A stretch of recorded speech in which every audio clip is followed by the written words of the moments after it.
જસદણ શહેરમાં ગઈકાલે સાંજે વરસાદ પડતા અનેક જગ્યાએ પાણી ભરાયાના પ્રશ્નો બન્યા છે। જસદણના નવા બસ સ્ટેશન પાછળનો વિસ્તાર એટલે કે સમાતર રોડ આવેલો છે। રોડ પર વરસાદ માત્ર 2 ઇંચ જેટલો જ પડ્યો છે, ત્યાં આ રોડ ઉપર જાણે ભાદર નદીમાં પાણી વહેતું હોય તેવા દ્રશ્યો સર્જાયા છે। આ વિસ્તારમાં પાણીના નિકાલનો ધોરિયો હતો। એ ધોરિયો એટલે કે પાણીનો જ્યાં નિકાલ છે એ જગ્યા ઉપર દિવાલનું બાંધકામ કરવામાં આવ્યું છે, જેના કારણે આ વિસ્તારનું પાણી આગળ જઈ શકતું નથી, જેના કારણે પાણી અટકી જાય છે અને આ પાણીનું મસ્ત મોટું થોડી વારમાં તળાવ જેવી પરિસ્થિતિનું નિર્માણ પામે છે। દરેક વેપારીની દુકાનમાં ગોઠણડૂબ પાણી ભરાયા છે। દુકાનદારોને હજારોનો માલ પલળીને ખાખ થયો છે।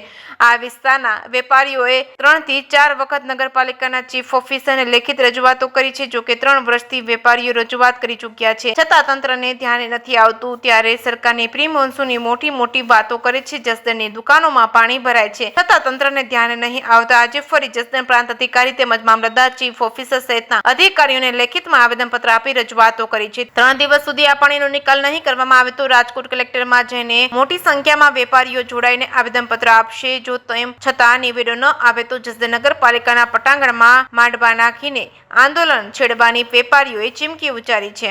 જેકે સિંહ ગુજરાતી સાથે કરશન બામટા, અટકોટ। સમાત રોડ ઉપર અમારે પાણીની સમસ્યા છે। દર વર્ષે દુકાનમાં 1-2 ફૂટ 3-3 ફૂટ પાણી ભરાઈ જાય છે।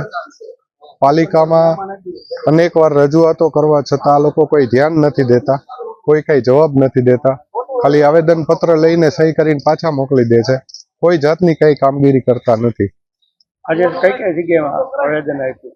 આજે પ્રાંત સાહેબને આપ્યું છે, મામલતદાર સાહેબને આપ્યું છે, ચીફ ઓફિસર સાહેબને આપ્યું છે। શું એમનું કહેવાનું શું થયું? એમનું કહેવાનું એવું થયું તપાસ કરશું।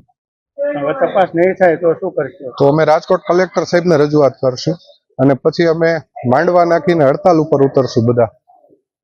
શું આપનું નામ? મહેતા પંકજ।